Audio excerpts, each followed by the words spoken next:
मोह। पुरानी हवेली के एक कोने में रहने वाला हरिशंकर अपने गांव के सबसे संपन्न व्यक्ति थे।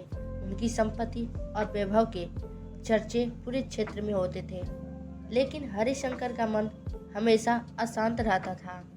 उनकी यह कहानी मोह उनकी वास्तविकता को उजागर करती है। हरिशंकर की उम्र लगभग 60 साल की थी।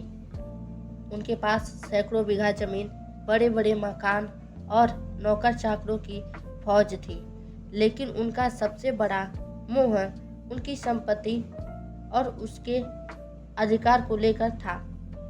उनका हर समय यही सोचना रहता था कि उनकी संपत्ति पर कोई और कब्जा न कर ले। गांव का जब भी कोई व्यक्ति उनके पास मदद के लिए आता तो वह उसे बेयंग करते हुए टाल देते। उनकी सोच यही थी कि उनकी संपत्ति का एक भी हिस्सा बाहर न जाए। हरिशंकर का एक ही पुत्र राघव था। राघव पढ़ाई में हमेशा से ही होशियार था, लेकिन उसके मन में अपने पिता की तरह मोह की भावना नहीं थी। वह चाहता था कि उसके पिता अपनी संपत्ति का एक हिस्सा गांव के गरीबों के लिए दान कर दे। पिताजी धन को आता जाता रहता है, अगर हम इसे गरीबों की भलाई में लगाएं तो यह सच्चा उपयोग होगा, राघव ने यह कहा। हरिशंकर ने उसकी बात को हंसी में उड़ा दिया। तुम्हें इस संपत्ति का महत्व समझ में नहीं आता। इसे सहेज कर रखना हमारा कर्तव्य है, यह हमारी शान है। एक दिन गांव में एक संत का आगमन हुआ। संत अपनी तेजस्विता और मधुर वाणी से सभी का मन मोह लेते थे। लोग कहते थे कि उनकी बातें सुनने से जीवन बदल जाता है। हरिशंकर को संत के बारे में पता चला, लेकिन उन्होंने इसे अनदेखा कर दिया। राघव ने संत के पास जाकर उनके प्रवचन सुने। वहां उन्होंने सुना, मोह वह जाल है जो हमें हमारे कर्तव्यों से भटकाता है।